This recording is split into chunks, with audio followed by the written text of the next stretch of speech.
Hey everyone, welcome to MT Guitar. Today we're going to kind of go through a fun journey here. We're going to talk about why music can be thought of as a language. I'm going to give you 12 reasons why. Now, this is meant to be sort of a help to your musical experiences as you learn, as you play, to compare music to language to make it a little bit more accessible. So we're going to go through 12 things, but before we begin, I do want to mention a few really amazing aspects about music, just as a primer, a sort of an introduction to get us going and get us kind of excited and motivated about this topic. First off, music brings people together. There's nothing like singing a song in a concert where everyone's singing the song. This can be true of a campfire experience if you've ever sat around a campfire and everyone's singing a song together. There's something magical about it. There's this sense of connection and even oneness where we're all doing the same thing at the same time, and yet we all have our own voice. Music is also playful, and we often say, let's play some music. It can be almost seen as a game where it never has to end, where we're all sort of working together and taking turns, maybe soloing or singing or whatever the case might be. Music is harmony, and this is true not only with notes and how they work together, which is an endless source of beauty and fascinating study. I've taken countless theory courses in order to get a doctorate of music where we're studying deep levels of harmony that only tend to get more and more interesting as you go. But I'm also talking about how music is sort of harmony and how we work together. This is why you usually would want a bass player, not just a guitar player, because the bass is doing that low end and the guitar is doing the mid and highs, etc. This extends even to recorded music. If you talk to a mixing engineer or a producer, you're going to sort of see how everything has to work together, right? The keyboard has to be kind of out of the way of the guitar player, and the horns have to have their moment where no one else is stepping on them. So there's a sense of harmony in music. Music is expression. It allows people to express themselves. Now, most people would imagine that this is only true with improvisation, but if you look at a classical music program, a huge aspect of that is how to be expressive, how to interpret music that was written hundreds of years ago, and to sort of embed your own personal expression into that music. If you're ever singing a song, you probably wouldn't want to try to exactly copy the expression. You'd probably want to try to express your own feelings into that performance. So even if you're not improvising or writing your own music, expression is a massive aspect of music. Lastly, music serves as somewhat of a supporting act to other forms of art. We see this in film, television, commercials. We see it in video games. It could even serve as a background to, say, a slideshow. Oftentimes, music can serve as somewhat of a muse for artists who are painting or writers who are writing, or even people who are just brainstorming and thinking of ideas. Einstein would often play violin when he was thinking about his theories that ended up shaping modern science and physics. So music serves as an aid and as a supporter of all sorts of mediums, whether it's visual or intellectual. Before I get into my list of 12, I want to mention a couple other things. Bill Frisell, who's an amazing jazz guitarist, talks about in Ken Burns' jazz documentary how jazz can almost be seen as an example of how we can live life. Everyone working together for a common goal, each person having their own individual voice and expression, but still working in harmony with each other. Victor Wooten on a TED Ed talk talks about how music is a language, and he says that, as babies, if we're learning a language, we're not forced to learn all the rules of the grammar first. We can just start speaking, making a ton of mistakes, and gently guide our way into being, sort of a professional speaker.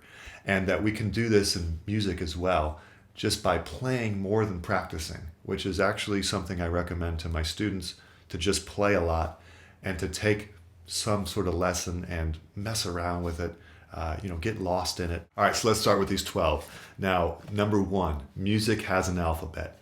Now, this is a great example of how this doesn't apply to all music everywhere, because in Indian music, for instance, there's more than 12 notes, okay? So that's a quick disclaimer that it's not so easy to just say all music has this same structure that we can all rely on. But in Western tonal music, which is what I teach on this channel, music has 12 notes. That's all we have. And we can think of that as the 12 notes of music. Now, a little bit of confusion here. There's actually 7 letters in music in terms of literal letters, A through G. But I actually like to think of music as having 12 letters, and that's the chromatic scale. Now, a great example of this is the piano. You have 7 white keys, those are the letters, C through B.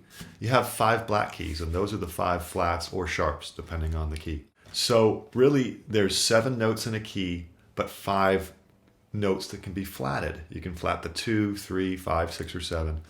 Let's skip the sharps for now. You can have sharp 4, etc. But as far as the key of C goes, we can see that C through B are the 7 letters. C, D, E, F, G, A, B. That's 7. And we have 5 flat notes. D flat, E flat, G flat, A flat, B flat. Okay. That being said, music is relative because of equal temperament, which is also another topic for another video. But we can play all 7 notes of a key in any key and still have the same organization of a major scale. The chromatic scale will add the other 5 notes in. That being said, once you understand that alphabet a little more intimately, you can start to speak, right? You can start to create phrases and words. So number 2 is that notes can be combined into chords, creating harmony. Notes can also be played sequentially to create melodies, which would eventually create words and phrases. So if we stack notes together on top of each other, if I have a C, an E, and a G, I have a nice chord. You could think of that as a word almost, right? We're combining letters of the musical alphabet, C, E, and G. And we're creating the sound. If I repeat that throughout the octaves, I have a whole full chord, even a bar chord, right? And we want to understand how these words can work together inside of a key. So if I know that C works, can I know that F and G work? Can I know that A minor works, right? So if I know what words work together, again, taking the metaphor of language, we can start to be expressive and to sort of understand music quicker than memorizing, every little thing about theory. Number 3 is kind of a departure from language a little bit, but I'll explain in a bit what I mean here, is that songs generally have a structure or a form. A great example is like a 12-bar blues. We don't necessarily need to know the same blues song. As long as we know the 12-bar blues, we can know when the chords happen and what they are, okay? There's only 3 chords in a 12-bar blues in its simplest form, and there's an agreed upon structure. So this is more of like a time and place. When will the chord happen and what the chord is?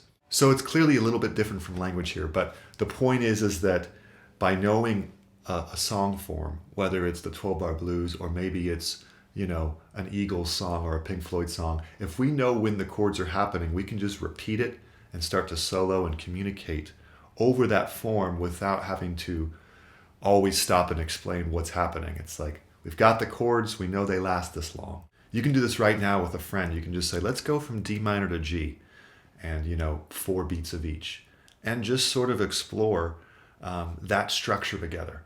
And a lot of songs have been written that way, where a band will just start jamming a few chords, and then maybe some guitar parts will pop up, maybe some lyrics will pop up, some melodies, maybe a certain rhythm will pop up.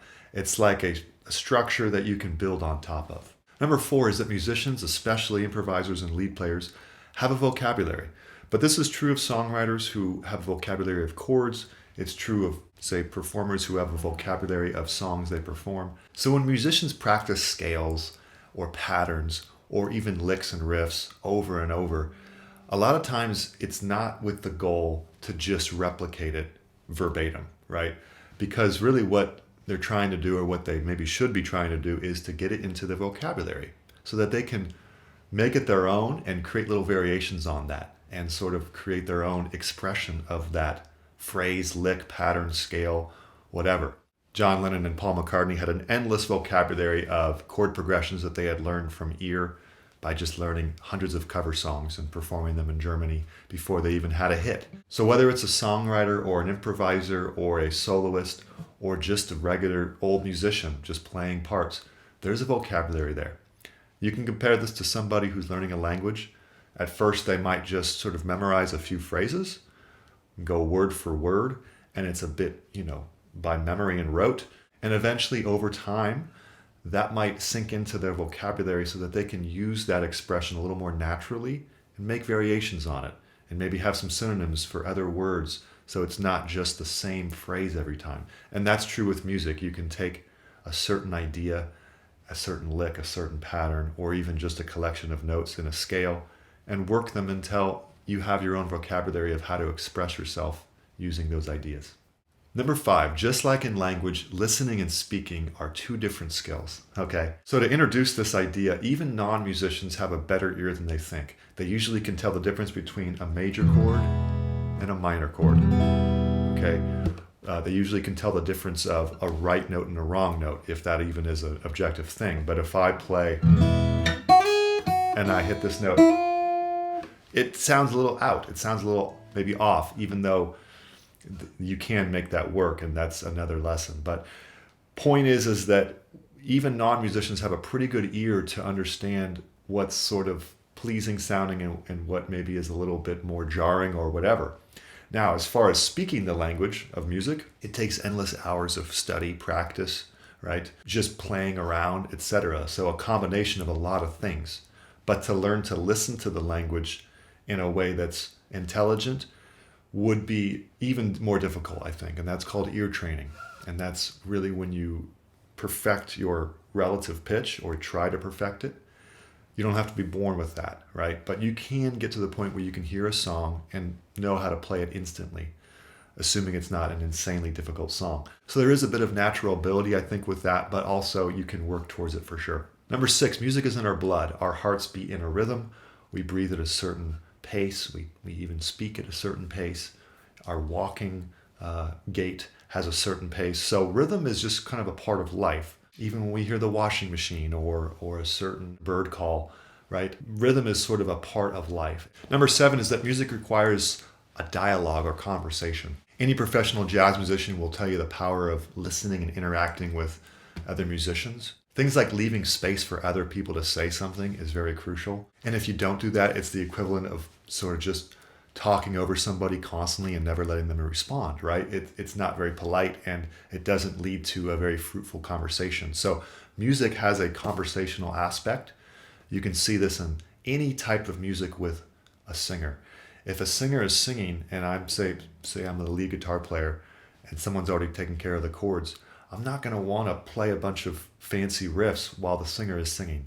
I'm going to want to wait until they're done, until there's some space, and maybe add a fill. Horn players understand this very well, harmonica players, people who play just single notes at a time, who are meant to be melodic players. And if there's a singer, again, they're going to want to wait their turn, so to speak. So that is the call and response aspect of music, as well as the conversational aspect. Number 8 is that music can transcend culture and language. Now, it may sound like I'm being a little bit hypocritical here because I made the disclaimer that different cultures have different reactions to music and different systems of music. However, if I hear somebody, say in Italy, who doesn't speak English, play some music, and I learn that music, I can then play that music with that person without even speaking any words. And vice versa. If I have a performance of a song, if somebody in another country somewhere who doesn't speak English hears this music and they apply the laws of music theory to understand what I'm doing, they can learn that music, and we can all appreciate music without language being a necessity. So you can have a lot of interaction with someone who doesn't speak your own language, which is kind of fun, and I have done that before. Number 9 is that every instrument, including the human voice, relates to music theory in a very similar way. Now, different instruments can be in different keys, so it can get a little complex, but this is true that every instrument basically relates to music theory in a very similar way to the alphabet of the 12 notes. This is why, say, a composer can write out over 100 pieces of music for a symphony or for a film score, and all the musicians can understand it, more or less, even though the violinist spends their time on certain techniques that are totally different than, say, a French horn. But they look at music, the composer knows the range of that instrument, and basically the music can work. Number 10 is that some languages actually rely on musical techniques such as pitch. If you look at Mandarin language, a different pitch or tone would mean a different meaning. Now, in the language I speak, English, hopefully I speak it all right, we can see how emphasis plays a really big role, and we can see that in music too. So for instance, if I say some phrase and I emphasize a different word, it might mean something different. Let's say I say, if you go through the tunnel, then you'll be on the other side. And I'm really emphasizing through. But if I say, if you go through the tunnel, it sounds like I'm really emphasizing this thing, that this tunnel is like the very important tunnel or something, you know? So if we emphasize different notes in music, we can do a similar thing where we're changing the expression, we're changing how it sounds and how it might even feel. This is true also in language with rhythm. If I talk with a lot of excitement, I might talk faster, or I might raise my volume. Okay, we see dynamics in music as like a crescendo going up in volume, or accelerando speeding up, or maybe going into double time to express excitement. We might modulate up in pitch to also give a sense of hopefulness. So this is true in language and in music. Now, number 11 is something you've probably wondered why I've waited so long, and that music is written down and read. Music is a written language. Now, the reason I waited so long is partially just an accident, but it's also because it's what I think is the least important for somebody to just interact with other people in music. There are many examples of people who never read and write music, who are people that I teach their songs all the time, right? Jimi Hendrix or the Beatles, Pink Floyd, where it's not necessary to necessarily learn all the structures of the written music. With that being said, I love reading music. I love writing music. I think it's truly fascinating and it can only help. But if you ask me, is it absolutely essential to read and write music? I would say no. Okay, so it is a written language, and this is why we can understand music that was written hundreds of years ago, never recorded, and be pretty sure that we're fairly accurate in how it's intended to sound. Okay, last one is kind of a fun one, and it's actually sort of a distinction from language, maybe, but that music sometimes can give us a feeling that words cannot. Now, this is a bit subjective, but if we feel a very powerful piece of music, we may not understand really why or what even we're feeling to a T, that we can't even say, well, I'm feeling this way. It's just a feeling. And music can kind of pierce through a lot of the complex forms of language and express a feeling, express an emotion. So that's something that we want to dig into and try to understand the landscape of music. What does this chord make you feel? And can you learn that chord so that you can express that feeling at other times? Also, context is important. If I play a certain chord, it might feel a certain way, but surrounded by other chords, it might feel differently. So there's sort of a mystery to music, and it's kind of nice that it's not directly comparable to a spoken language, because it leaves a lot of room for exploration and expression and a sense of wonderment. So there you go. Hopefully this can be of help to you in terms of how you relate to music and how you approach learning music and playing music. Remember that this is just one person speaking about this. There's other things I'm sure I didn't mention, and there's things that you might disagree with. Let me know in the comments. But I do think that music can be accessed by all without needing to go through a rigorous set of lessons to do it. You can just try speaking the language, so to speak, right now, just by messing around with a few notes and expressing it the way you want to express it. Maybe singing a song in a slightly different way, or changing out some chords for some other chords, and just sort of having fun with it and making it your own. Hopefully this is a fun exercise for you all, as it has been for me. Looking forward to seeing you next lesson. We're going to do some Neil Young, as he won the poll on MT Guitar, so check that out. And when it comes out, and otherwise, hope you have a wonderful week, and we'll see you soon. Bye.